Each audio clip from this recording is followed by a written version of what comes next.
માટે સુખી થવાનું શ્રેષ્ઠ સાધન પ્રાપ્ત હૈ વહી પર્યાપ્ત હૈ. જે મને મળ્યું છે એ મારા માટે પર્યાપ્ત છે, એને હું વાપરી લઉં, એમાંથી હું સુખી થાઉં. આપણે જે મળ્યું છે ને એને વર્તમાનમાં વાપરવા માટે તૈયાર નથી, પણ એટલું ભેગું કરવું છે ભવિષ્યમાં આપણે જ્યારે કમાઈ શકતા ન હોય તો વાપરવા થાય. પણ તમે સંસારમાં નજર તો કરો, તમે કમાઓ છો ત્યારે તમે તમારી ઈચ્છા પ્રમાણે વાપરી શકો છો, જ્યારે નિવૃત્ત થાવ છો ને ત્યારે છોકરા દે એટલું જ વાપરી શકાય, પાછું એનાથી વધારે નથી વાપરાતું. નહીં તો તમારી જ કમાયેલી સંપત્તિ છે,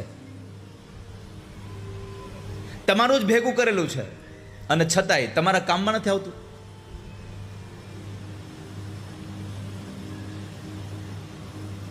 મેળવેલું તારું ને હાથ હેઠા પડ્યા, મેળવેલું તારું ને હાથ હેઠા પડ્યા. તારું જ મેળવેલું તારા હાથ હેઠા પડી ગયા.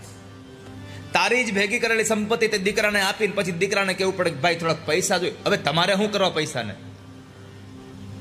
આખી જિંદગી તમે તનતોડ મહેનત કરીને ભેગી કરીને સંપત્તિ આપી, એ સંપત્તિ માટે તમારા હાથ નીચે પડી જાય છે.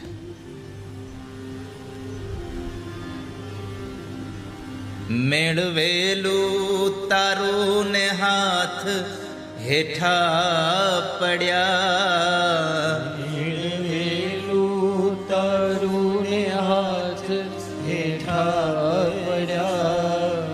ખબર કાઢે છે કોક કોક રડ્યા ખડ્યા, ખબર કાઢે છે કોક કોક રડ્યા ખડ્યા. કોઈક માંડ કરીને ખબર પૂછવા આવે અને એ તમારી પાસે જરાક તારા થોડો સ્વાર્થ સગાઈ કઈ હોય એટલા માટે.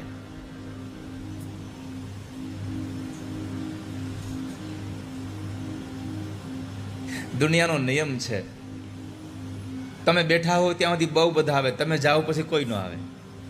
એક કહેવત છે, શેઠની ઘરે કૂતરું મરી જાય ને તો આખું ગામ ખરખરો કરવા આવે. શેઠની ઘરે નાનું કૂતરું મરી જાય તો આખું ગામ ખરખરો કરવા આવે. કૂતરું શું બીમાર થઈ ગયું હતું? ઓલો શેઠ મરી જાય તો કોઈ ખરેખરે ન આવે, કારણ સ્વાર્થ પતી ગયો એટલા માટે. શેઠ હશે તો કંઈક મળશે, આવી ઈચ્છા હતી એટલે કૂતરાનો ખરખરો કરવા આવ્યા.